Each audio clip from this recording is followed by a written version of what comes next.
बिस्मिल्लाहिर्रहमानिर्रहीम। अस्सलाम वालेकुम स्टूडेंट्स। आज मैं आपके साथ MTH 301 final term paper preparation share करूंगी, जिसके अंदर आपको तमाम कॉन्सेप्ट्स लेक्चर 20 से लेक्चर 45 तक का तमाम important concept plus practice MCQs, जिसके अंदर आपको तमाम इम्पोर्टेंट MCQs करवाए जाएंगे जो कि आपके व्यू में आने के लिहाज से बहुत ज़्यादा इम्पोर्टेंट है। और इसके साथ साथ स्टूडेंट आपको practice question with solution provide किया गया है ताकि आप इस पोर्टल से कंप्लीट अपनी पेपर प्रिपरेशन कर सकें।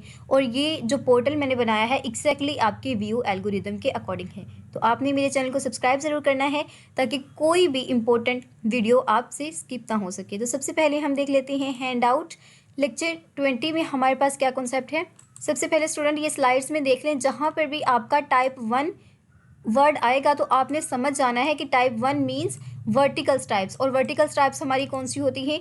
dy and dx। और इसके अलावा टाइप 2 जहाँ पर भी आएगा तो स्टूडेंट आपने समझ जाना है कि ये हॉरिजॉन्टल स्ट्राइप्स हैं। इसके अलावा स्टूडेंट यहाँ पर एक इम्पॉर्टेंट ये भी है कि limit outer must be constants. तो जो हमारी आउटर लिमिट्स होती है वो हमेशा क्या होती है? कॉन्स्टेंट होती है। बेसिकली लेक्चर 20 में हमने डबल डेरिवेटिव को डिस्कस किया है। और याद रखें, आपकी वर्चुअल यूनिवर्सिटी में फाइनल टर्म में एक डबल डेरिवेटिव का क्वेश्चन ज़रूर आता है। तो आपने लेक्चर 20 की मैक्सिमम प्रैक्टिस करनी है। तो सबसे पहले हम देख लेते हैं for type 1 region x is a constant. Type 1 region के लिए हमारा x क्या होता है? कॉन्स्टेंट होता है। और ये किसके दरमियान में होता है? यानी कि a smaller and equal to x and x smaller and equal to b, यानी कि x a और b के दरमियान में होता है। और y हमारा वो फंक्शन होता है जो कि वेरी कर रहा होता है। तो आपने ये एग्जैक्ट ये जो फार्मूला है स्टूडेंट आपको दिया गया है, आपने इसे माइंड में रख लेना है क्योंकि डबल डेरिवेटिव के लिए हमारा यही फंक्शन यूज़ होता है। तो अब हम इसके MCQs करते हैं। सबसे पहला MCQ है हमारे पास, for type 1 region is bounded on the left and right. Student मैंने आपको बताया था कि टाइप 1 का मतलब है वर्टिकल रीजन। तो वर्टिकल रीजन हमारा किस तरह से बॉन्ड होता है? जहाँ पर हमारी वर्टिकल लाइन a के बराबर होती है और हमारी जो x a के बराबर होता है और x हमारा b के बराबर होता है। नीचे आप इसकी थोड़ी सी एक्सप्लेनेशन होती है, लॉजिक, तो आप इसे भी पढ़ सकते हैं। नेक्स्ट हमारे पास है टाइप 2। तो हमने टाइप 2 हॉरिजॉन्टल को पढ़ा था। Horizontal region is bounded below and above by y is equals to c and y is equals to d। आसान अल्फाज में x a और b के लिए यूज़ हो रहा है, जो कि हमारा कहाँ पर लाई कर रहा था स्टूडेंट? Left by right. जबकि हमारा जो हॉरिजॉन्टल रीजन है वो y is equals to c and d के लिए यूज़ हो रहा है। और ये कहाँ पर लाई करता है? Below and above. ठीक है।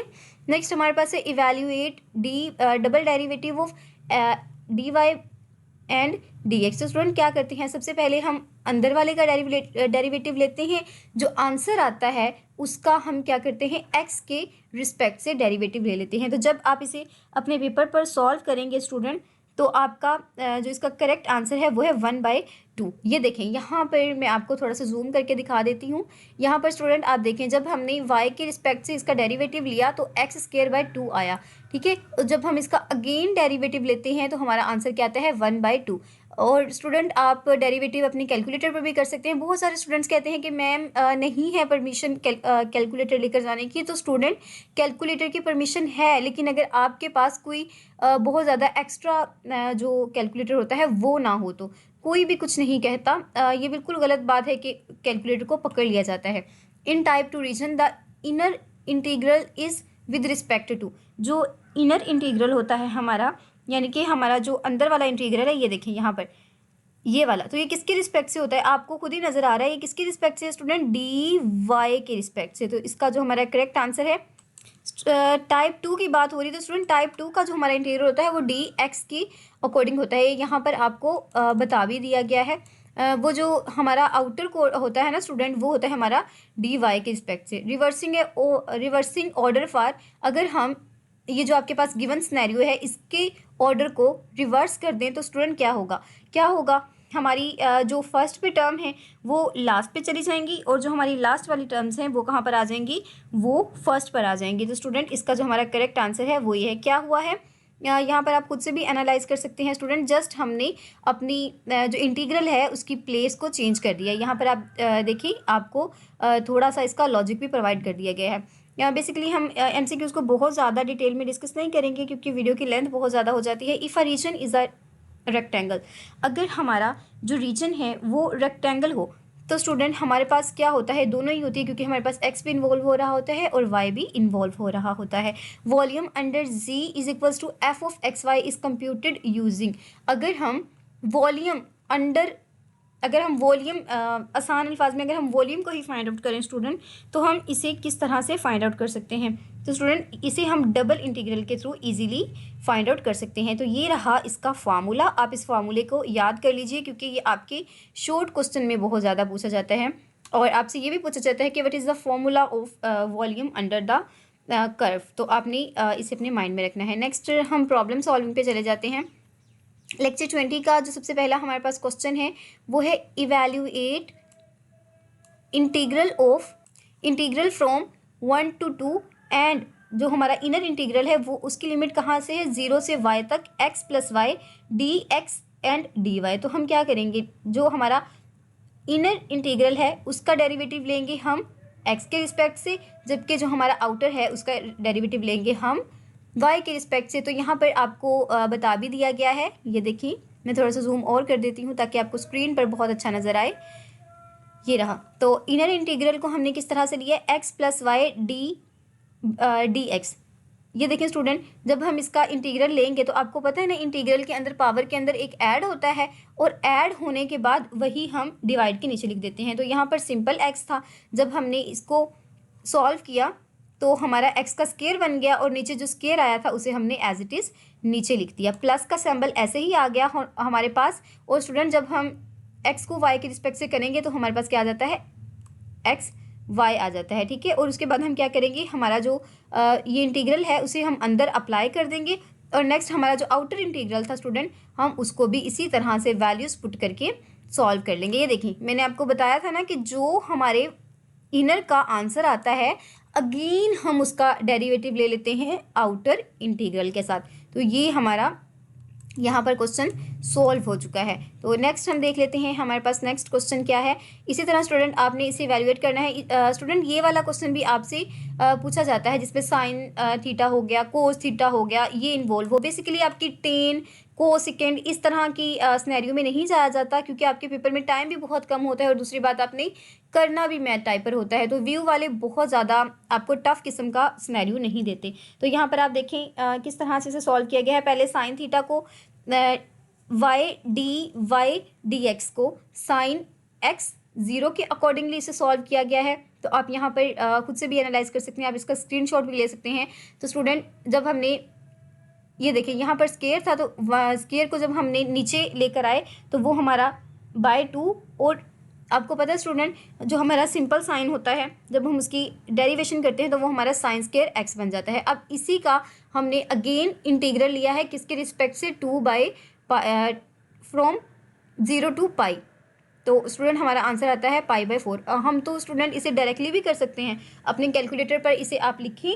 यहाँ तक आप प्रोसीजर करने के बाद अगर कैलकुलेटर पर लिखते हैं तो आपका कैलकुलेटर बिल्कुल आपको करेक्ट आंसर दे देता है। इसके अलावा जो आपका लॉन्ग क्वेश्चन है वो है find the volume of a solid bounded by z is equals to x plus y plus 2, y is equals to x square and y is equals to 1 and z is equals to 0। तो आपको जो given equation दी गई है आपने उसका volume find out करना है किसके रिस्पेक्ट से स्टूडेंट, जहाँ पर x आपका 1 के बराबर हो और z आपका 0 के बराबर हो।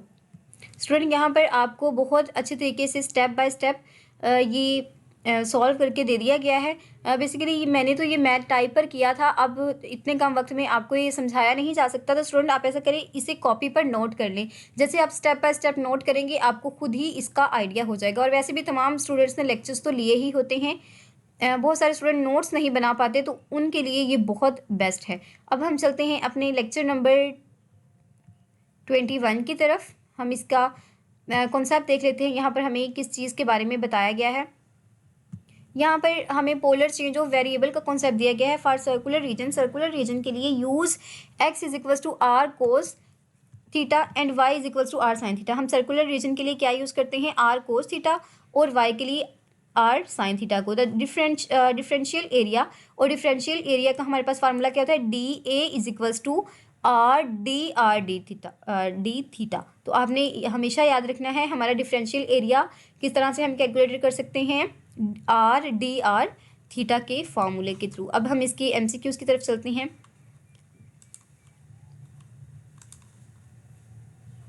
इन पोलर कोऑर्डिनेट्स के अंदर x इज इक्वल्स टू, हमारा x किसके बराबर होता है, तो स्टूडेंट अभी हमने पढ़ा है r कोस थीटा के in polar coordinates y is equals to r sine theta के बराबर होता है।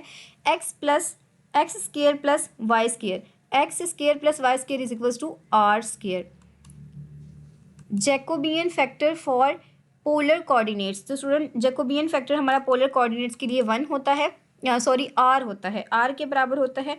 नेक्स्ट हमारा एमसीक्यूज है, transformation of double integral of r with respect to x square plus y square d a to the polar. तो student हमने जो पीछे फार्मूला नोट किया है उसी के अकॉर्डिंगली जब आप इसे सॉल्व करते हैं तो आपका आंसर आता है integral of r square plus r d r theta, क्योंकि ए की जगह तो हम एग्जैक्ट वही फार्मूला लगा देंगे और x square plus y square किसके बराबर होता है, आर स्क्वेयर के। तो ये मुझसे गलत मार्क हो गया स्टूडेंट, ये आपके शॉर्ट क्वेश्चन के लिहाज से भी बहुत इंपॉर्टेंट है। Limits for theta for a full circle centred at origin, जहाँ पर हमारा जो सर्कल होता है वो ओरिजिन पर सेंटर्ड होता है, तो स्टूडेंट उसके लिए हमारा कौन सा आंसर ठीक है, 0 से पाई 2 पाई तक भी ये मूव कर रहा होता है और माइनस पाई टू पाई भी ये मूव कर रहा होता है। तो इसका करेक्ट आंसर क्या है, बोथ बी एंड सी। नीचे आपको इसकी छोटी सी डिस्क्रिप्शन भी दे दी गई है।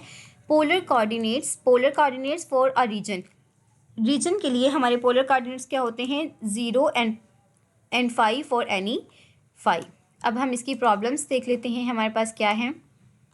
पहला क्वेश्चन है, calculate double integral r square d r theta over r in between 0 and 1 एंड पाई थीटा इन बिटवीन, ये फाई नहीं था सॉरी ये थीटा है, थीटा बिटवीन 0 एंड पाई। तो स्टूडेंट ये जो आपने पीछे एमसीक्यूज किया है उसी का आपको नीचे यहाँ पर solution same as it is provide कर दिया गया है, तो आप इसे भी अपनी कॉपी पर नोट कर सकते हैं, बहुत इंपॉर्टेंट है ये, आप इसे नोट कर लें।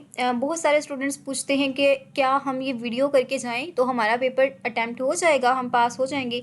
तो स्टूडेंट एक बात को हमेशा याद रखिए, सिर्फ वीडियो वॉच करने से कुछ नहीं होता जब तक आप खुद से प्रैक्टिस नहीं करते। और मेरा तो ये मानना है कि जब तक आप अपने हाथ से कुछ लिख कर नहीं देख लेते आपको कभी भी वो चीज़ तैयार नहीं हो सकती। तो जब आप एमसीक्यूज कर रहे होते हैं तो आप कोशिश किया करें कि आप अपने हाथ में कॉपी पेंसिल रखा करें, उसे एक बार अपने हाथ के नीचे से ज़रूर गुजारा करें, अगेन अपने हाथ से लिखे हुए को पढ़ा करें। तो इंशाल्लाह आपका इस वीडियो से कंप्लीट कॉन्सेप्ट क्लियर हो जाएगा। बाकी ये जो सॉफ्टवेयर होते हैं इनका लिंक मैं आपको फ्रीली प्रोवाइड करती हूँ, तो आप प्रैक्टिस भी किया करें। बेसिकली ये है तो आपकी बुक के अंदर से ही, बस जो आपकी इम्पोर्टेंट चीज़ें हैं उनको मैं एक्सट्रैक्ट करके आपके लिए ये सॉफ्टवेयर बनाती हूँ और 2 से 3 दिन लगते हैं आपका ये सॉफ्टवेयर बनने में। तो ये अक्सर स्टूडेंट कमेंट करते हैं कि बिल्कुल पेपर नहीं आया, तो स्टूडेंट ये बिल्कुल बात गलत है। जिस बच्चे ने लेक्चर्स लिए हैं, जिसने अपने हैंड आउट को कभी देखा है, तो वो ये क्लेम कर ही नहीं सकता कि इस वीडियो के अंदर से पेपर नहीं आएगा। बाकी अल्लाह ताला आपके लिए आसानियाँ करें। अब देखिए इसको भी आप नोट कर लीजिएगा स्टूडेंट, यहाँ पर आपने करना क्या है, find area of circle with radius 2 using a polar integration. आपने पोलर इंटीग्रेशन को यूज़ करते हुए रेडियस सर्कल का आपने एरिया फाइंड आउट करना है जहाँ पर आपको रेडियस 2 दिया हुआ है। तो स्टूडेंट आप ये आपकी एक सिंपल सी स्टेटमेंट है, आपके हैंडआउट से उठाकर दी गई है। 5 नंबर का लॉन्ग भी आपसे पूछा जा सकता है। नेक्स्ट आपके पास आपको क्वेश्चन दे दिया गया है और आपने इसका सोल्यूशन प्रोवाइड करना है। तो सिर्फ 4 स्टेप हैं, आपने इनको अच्छे तरीके से देख कर जाना है और अपनी कॉपी पर इसे नोट भी कर लेना है। ठीक है, अब हम लेक्चर नंबर 22 देखते हैं। इसके अंदर हमारे पास क्या चीज़ें हैं, हम एमसीक्यूज और इसकी जो हमारे पास प्रॉब्लम्स हैं उनको देखते जाते हैं। एरिया ऑफ डबल इंटीग्रल, तो यहाँ पर अगेन आपको एरिया ऑफ डबल इंटीग्रल का बता दिया गया है। ये देखें यहाँ पर एरिया का आपको फार्मूला दे दिया गया है, यहाँ पर आपको वॉल्यूम का, और ये आपका जो स्टैंडर्ड है वो व्यू के एग्ज़ाम के लिहाज से बहुत ज़्यादा इंपॉर्टेंट है। यहाँ नीचे मैंने मेंशन भी कर दिया है, ठीक है। और नेक्स्ट स्टूडेंट आपकी ये जो एरिया, अगेन आपको एरिया का ही फार्मूला दे दिया गया है और यहाँ पर आपकी हाइट को भी इन्वॉल्व कर दिया गया है। तो हम इसके एमसीक्यूज करते हैं।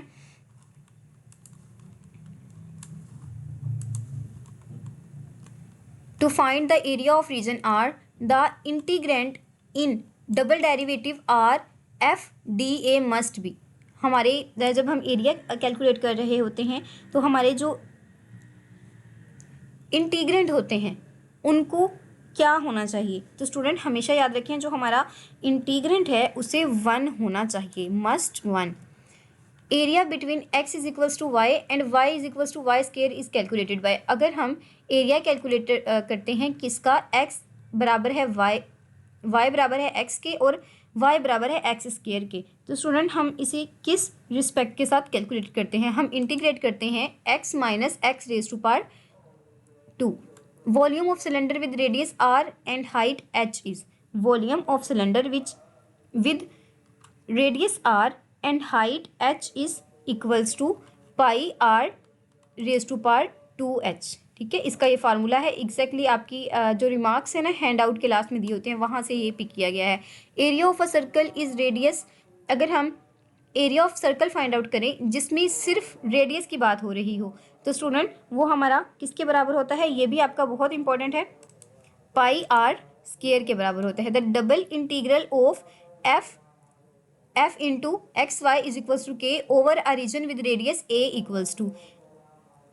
हमने एक डबल इंटीग्रल फाइंड आउट करना है किसके रिस्पेक्ट से स्टूडेंट, जहाँ पर हमारा जो एरिया है वो ए के इक्वल है। हमारा इसका आंसर क्या आएगा, हम के को ए के साथ मल्टीप्लाई करवा देंगे।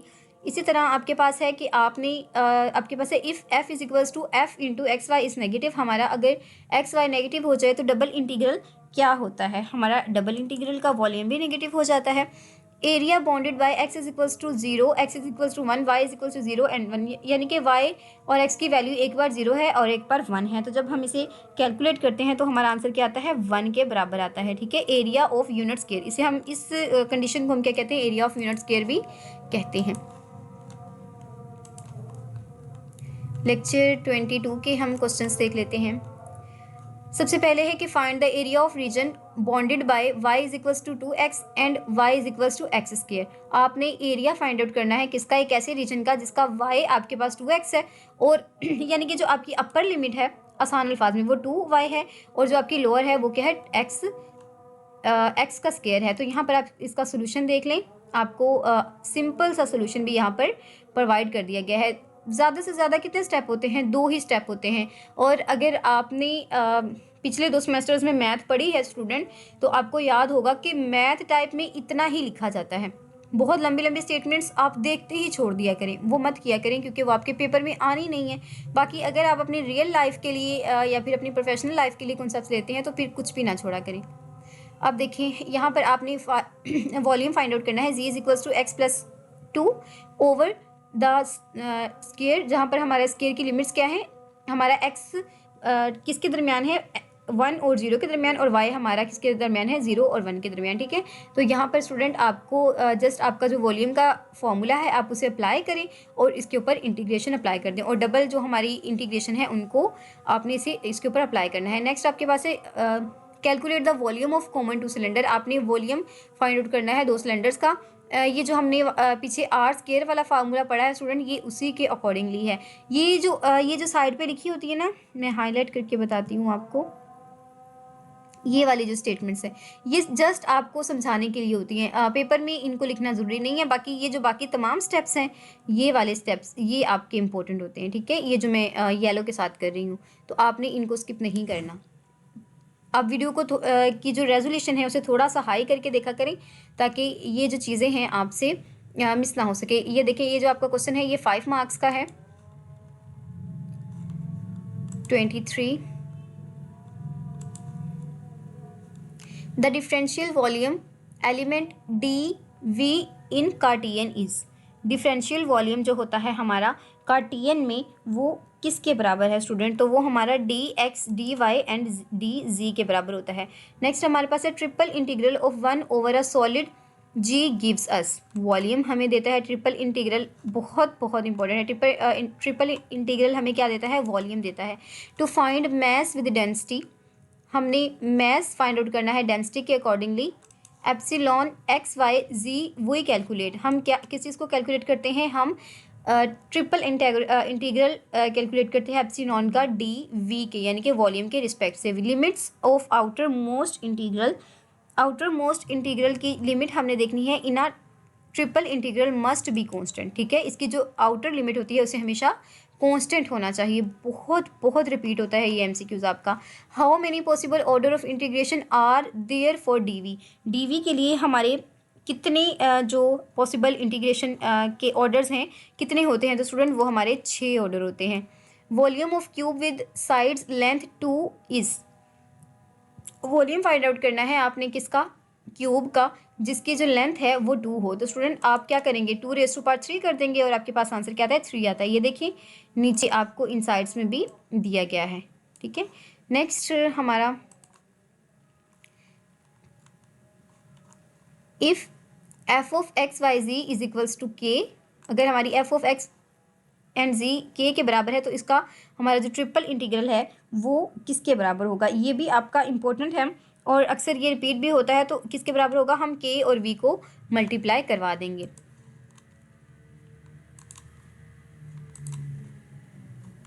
इसके बाद यहाँ पर आपको जो क्वेश्चन दिया हुआ है आपने उसे क्या करना है, उसे आपने इंटीग्रेट करना है।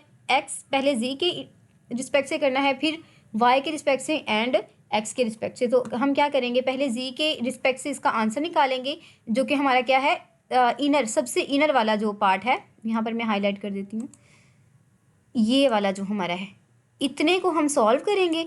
इसका जो आंसर आएगा उसके आंसर को स्टूडेंट हम डी वाई के रिस्पेक्ट से सॉल्व करेंगे, ठीक है।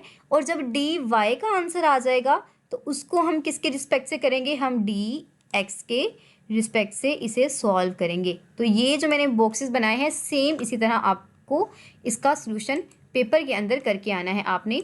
अब नीचे देख लेते हैं हम, ये देखें यहाँ पर आपको 3 ही स्टेप्स में ये तीनों जो स्टेप्स हैं इनको कवर करके दिखा दिया गया है। नेक्स्ट हम चलते हैं, set up the triple integral for volume of tetrahedron with vertex, जिसकी वर्टिक्स भी आपको दे दी गई हैं। तो इसके भी जस्ट आपके 3 स्टेप हैं, इसे आप नोट कर लें। इसी तरह की छोटी छोटी स्टेटमेंट्स आपके शॉर्ट क्वेश्चन में पूछी जाती हैं। नेक्स्ट हमारे पास है long question, find the volume of a solid bounded by a cylinder. आपको वैल्यू दे दी गई है, आपको जी की भी दोनों वैल्यूज अपर और लोअर लिमिट अप्लाई दे दी गई हैं। तो आपने क्या करना है, वॉल्यूम का फार्मूला यूज़ करते हुए इसका आंसर फाइंड आउट कर लेना है, जो कि आपके पास क्या आता है, 36 पाई। आप वीडियो को पॉज करके अपनी कॉपी पर इसे नोट करें। जैसे ही आप इसे नोट करेंगे तो स्टूडेंट आपको बहुत अच्छे तरीके से ये समझ आ चुका होगा, क्योंकि ये टफ नहीं है बिल्कुल भी। ये जो मैंने तमाम आपको क्वेश्चंस करवाए हैं बिल्कुल स्ट्रेट फॉरवर्ड हैं, बहुत सीधे सीधे। अगर आप फार्मूला अप्लाई करते हैं तो आगे क्वेश्चन खुद ही होता चला जाता है, ठीक है। अब हमने लेक्चर 25 करना है। इसके अंदर हमने स्फेरिकल ट्रांसफॉर्मेशन देखनी है स्टूडेंट। तो ये आपके पास ये जो फार्मूलाज हैं आप इन्हें याद कर लें, क्योंकि ये भी आपके एमसीक्यूज में पूछे जाते हैं। और यहाँ पर ये जो कुछ नोटेशंस हैं कि हमारा जो पी का सैम्पल होता है इसे हम किसके लिए यूज़ करते हैं, डिस्टेंस फ्रॉम रीजन के लिए यूज़ करते हैं। इसके अलावा जो हमारा एंगल का है वो एंगल फ्रॉम जी एक्सिस होता है, जबकि जो हमारा थीटा होता है ये हमारा जिथियम एंगल होता है। नेक्स्ट हम कर लेते हैं इसके एमसीक्यूज। इन सिलेंड्रिकल कोऑर्डिनेट में x square plus y square is replaced by, x square और वाई स्क्वायर को हम किस चीज़ के साथ रिप्लेस करते हैं, आर स्क्वायर के साथ रिप्लेस करते हैं। पीछे भी हम पढ़ के आए हैं। The volume of a element d v in a cylinder coordinate, cylinder coordinate में हम वॉल्यूम किस से फाइंड आउट कर सकते हैं, r d theta and z theta. Cylindrical coordinate r theta z of 1 and 5, यानी कि आर 1 के बराबर है, थीटा 1 के बराबर है और हमारा जो जी है वो 5 के बराबर है। तो हमारा स्फेरिकल कोऑर्डिनेट अगर हम इसके फाइंड आउट करें तो हमारा आंसर क्या आता है, स्क्वायर रूट ऑफ 2। यहाँ पर स्टूडेंट मैंने इसे क्लिक किया था लेकिन गलती से वो ऊपर वाला क्लिक हो गया। हमारा आंसर आता है square root under root pi by 2 and 5। नीचे आप इसका लॉजिक भी देख लें। Equation r is equals to 5 in 3D presentation. जब हम इक्वेशन r को फाइंड आउट करते हैं किसके अकॉर्डिंगली, 3D की प्रेजेंटेशन के अकॉर्डिंगली, तो हमारा आंसर क्या आता है स्टूडेंट, ये भी आपकी हैंडआउट से डायरेक्ट स्टेटमेंट उठाई गई है, हमारा सिलेंडर आंसर आता है। ये देखें, radius of 5 fixed for all z and theta, volume of cone with radius r and height h in a cylinder is. जब हम वॉल्यूम फाइंड आउट करें किसका, कोन का, जिसमें हमारा जो रेडियस है वो r है और हमारा जो सिलेंडर है, तो हमारा सिलेंडर किसके बराबर होगा। तो ये हमारा स्टैंडर्ड फार्मूला है। नीचे आपके पास फार्मूला भी रिटन है, आपने इसको नोट कर लेना है कि सिलेंडर का जो स्टैंडर्ड फार्मूला है वो क्या होता है। ट्रांसफर, यहाँ पर आपने इसे ट्रांसफॉर्म करना है सिलेंड्रिकल में student.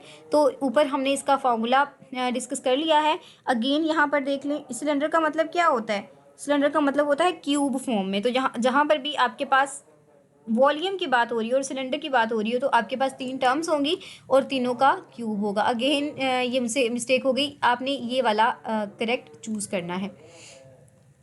Ji limit in a cylinder is often a function. G limit cylinder के अंदर किसका फंक्शन होता है, ओनली आर का।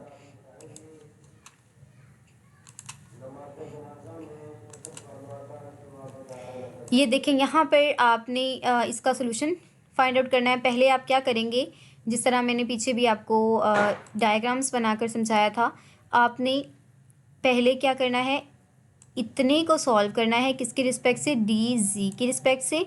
देन आपने डी आर के रिस्पेक्ट से इस इंटीग्रल को सॉल्व करना है। और कैसे करना है, हमारा इसका जो आंसर आएगा उसके साथ, ठीक है। और उसके बाद हमने क्या करना होता है, हमने अपनी जो आउटर लिमिट है उसके रिस्पेक्ट से डी थीटा को सॉल्व करना है, ठीक है। तो नीचे आप इसके स्टेप्स भी देख लें, बहुत शॉर्ट से स्टेप आपको दिखा दिए गए हैं। आगे आपके पास है, आपने प्रेजेंट करना है x square plus y square plus z square in a cylindrical coordinates. तो आपने सिलेंड्रिकल कोऑर्डिनेट्स में इनको डिफाइन करना है स्टूडेंट। ये आपको डायरेक्ट फार्मूले दिए गए हैं आपकी बुक के अंदर थ्योरम्स की फॉर्म में, तो आपने उनको देख लेना है। वैसे आपके पेपर में पूछे नहीं जाते, जस्ट आपसे एमसीक्यूज पूछा जाता है, तो आप ये क्वेश्चन स्किप भी कर सकते हैं।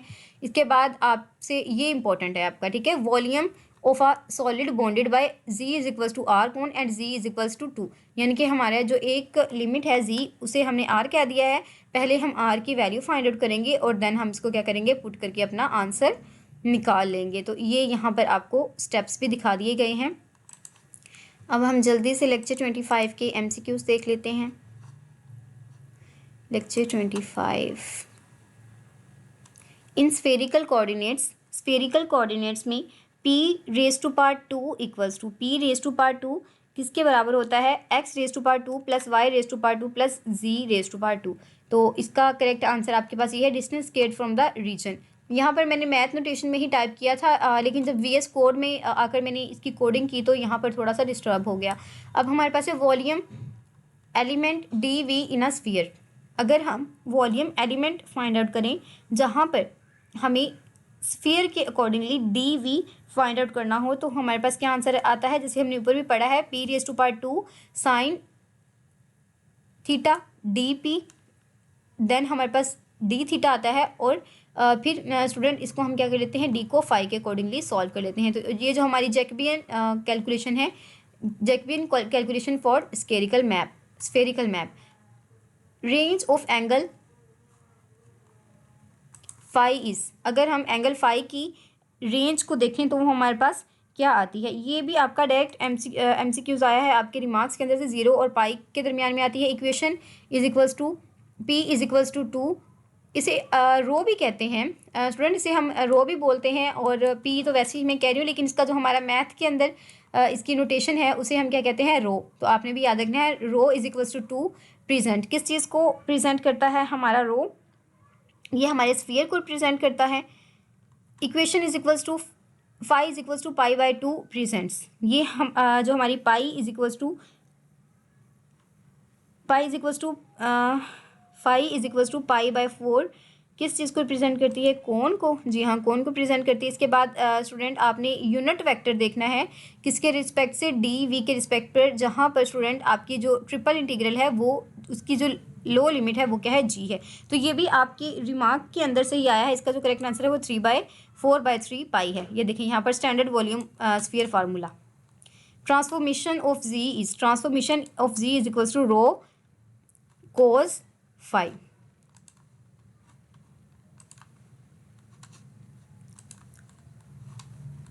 Spherical coordinates of a point 0, 1 and 0, बहुत इंपॉर्टेंट, अगेन बहुत आता है आपके पेपर में ये। आपने इसकी डेरिवेशन को नोट कर लेना। बहुत सारे स्टूडेंट्स ये कहते हैं कि ना पेपर में डेरिवेशन नहीं आती, तो हाँ जी नहीं आती, लेकिन ये इस तरह की जो बिल्कुल सादा सादा सी डेरिवेशन होती है जिसके अंदर कोई लंबे चौड़े फार्मूले नहीं होते हैं और दूसरी बात इनके कोई लंबे चौड़े स्टेप्स नहीं होते, तो ये आपके पेपर में आती है। ठीक है, अब आपने क्या करना है, आपने कन्वर्ट करना है इस फॉर्म को स्फेरिकल में। तो यहाँ पर भी इसके 2 स्टेप्स दिए हुए हैं, आप इन्हें देख लीजिएगा। इसके बाद स्टूडेंट ये वाला आपका इंपॉर्टेंट नहीं है, ये आप स्किप भी कर सकते हैं। ठीक है, इसको आप काट दें क्योंकि ये आपके पेपर में नहीं आता, लेकिन ये जो ऊपर वाला है इसे भी खैर आप काट दें। इस चैप्टर के अंदर से आपका एक ही क्वेश्चन इंपॉर्टेंट है जो मैंने आपको बता दिया है। नेक्स्ट हम कर लेते हैं अब 26।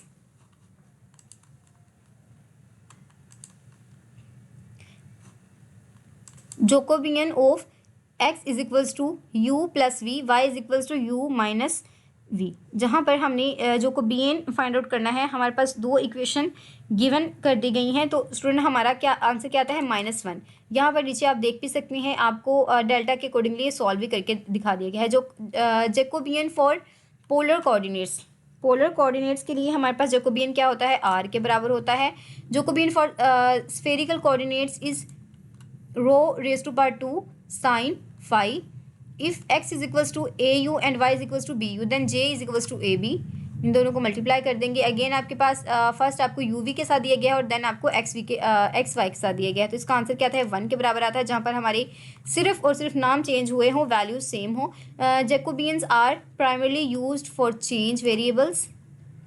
Absolute value of j is taken because, क्यों हम इसे टेकन करते हैं? क्योंकि हमारा एरिया पॉजिटिव होता है।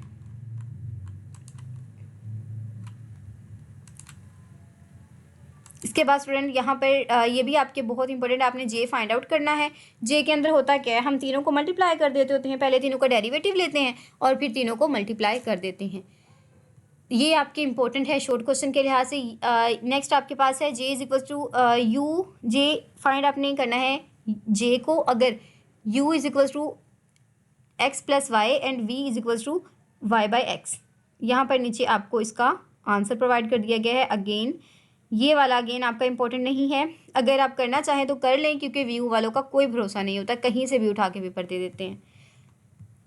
अब हम कर लेते हैं लेक्चर 27 के MCQs।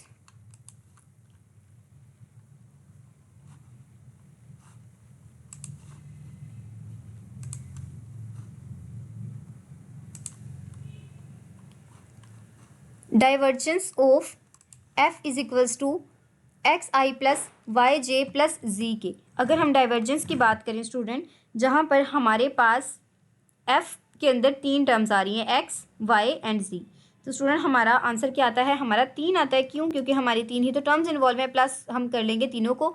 The curl of any gradient field is, बहुत इंपॉर्टेंट है, curl of any gradient field is a zero vector if divergence f is equals to 0 f is called. अगर हमारा जो डेव f 0 के बराबर है तो हमारा जो f क्या कहलाता है? ये भी आपका बहुत इंपॉर्टेंट है, ये हमारा सोलिनॉइड कहलाता है। ये आपने फिजिक्स में भी पढ़ा हुआ है। Gradient of f is equals to x y z is equals to हमारे पास y z i plus x z plus x y. Curl मेयर्स, हमारा जो कर्ल्स होते हैं वो किस चीज़ को मेयर करते हैं? हमारी लोकल रोटेशन को मेयर करते हैं। नेक्स्ट हमारे पास है operator del square is called. ये हमारा जो उल्टा डेल होता है ना स्टूडेंट, इसे हम क्या कहते हैं? इसे हम लेप्लेस थ्योरम भी कहते हैं। नेक्स्ट हमारे पास है vector of field f is equals to del f is called. Vector of field where del f is called conservative. जी हाँ, फील्ड। अगर हमारा नेक्स्ट हमारा लेक्चर है 27 की हम थ्योरी कर लेते हैं सब्जेक्टिव। फाइंड डेव एफ बहुत बहुत इंपॉर्टेंट है। ये आपके पेपर में बहुत ज़्यादा पूछे जाते हैं स्टूडेंट। जो चीज़ें गैर अहम हैं वो मैं आपको पहले ही बता रही हूँ। तो ये वाला जो आपका क्वेश्चन है बहुत ज़्यादा इंपॉर्टेंट है, आप इसके स्टेप्स को नोट कर लें। मैं थोड़ा सा जूम कर देती हूँ, ये ले। नेक्स्ट हमारे पास है आपने ग्रेडियंट फाइंड आउट करना है। तो ये भी आपका इंपॉर्टेंट है। ये जस्ट आपका सिंपल सा फार्मूला है, आप इसे यहाँ पर कोट कर सकते हैं। अगेन आपका ये जो लॉन्ग क्वेश्चन है ये भी आपका इंपॉर्टेंट है, ठीक है। यहाँ पर आपने क्या किया है, आपने जस्ट इसका डिटर्मिनेंट फाइंड आउट किया हुआ है, क्योंकि हमारा जो कर्ल होता है डेव कर्ल, उसके अंदर हम डिटर्मिनेंट के साथ ही डील करते हैं।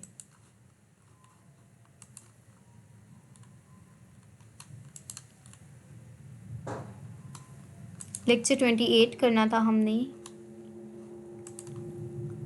Line integral of F along C represents, किस चीज़ को प्रेजेंट करता है, हमारे वर्क डन को प्रेजेंट करता है।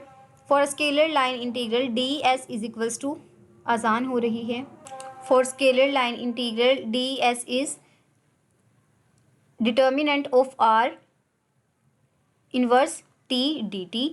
If F is a perpendicular to the path, अगर हमारा एफ परपेंडिकुलर हो पाथ के तो हमारा वर्क डन क्या होता है, हमारा वर्क डन 0 के बराबर होता है।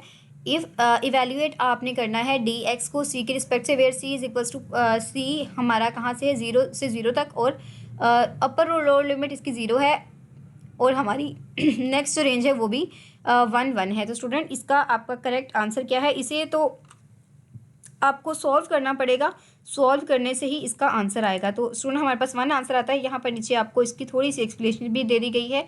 नेक्स्ट आपके पास है, आपने इंटीग्रल फाइंड आउट करना है P D X plus Q D Y if C is reversed then sign. अगर हम सी को रिवर्स्ड कर देते हैं तो हमारे जो साइंस होते हैं वो क्या हो जाते हैं, चेंज हो जाते हैं।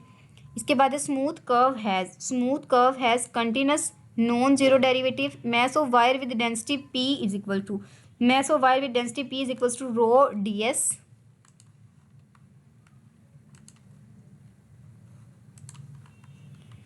यहाँ पर आप इनका सोल्यूशन नोट कर लें, ये भी आपके इम्पोर्टेंट है। ये तो जस्ट आपके शॉर्ट में आते हैं। पहला ये वाला आपका इम्पोर्टेंट है, ये वाला क्वेश्चन बहुत इंपॉर्टेंट है, और सेकंड वाला जो है आपका ये क्वेश्चन भी बहुत ज़्यादा इंपॉर्टेंट है, ठीक है। आपने इन दोनों को कर लेना है, ये वाला जो आपका क्वेश्चन है। तो स्टूडेंट आज का हमारा लेक्चर यहाँ पर ख़त्म होता है। बाकी ये जो तमाम टॉपिक्स हैं इंशाल्लाह मैं आपको किसी और वीडियो में कवर करवा दूँगी। अभी वीडियो की लेंथ ज़्यादा हो रही है स्टूडेंट्स।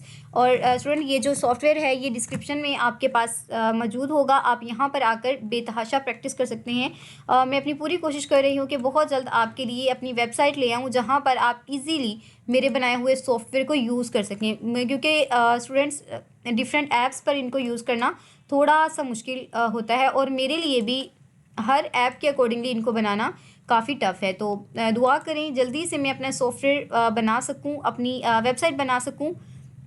तो स्टूडेंट चैनल को सब्सक्राइब ज़रूर कीजिएगा, वीडियो को लाइक ज़रूर कीजिएगा, प्यारा सा कमेंट भी ज़रूर कीजिएगा। फ़ी अमानिल्लाह।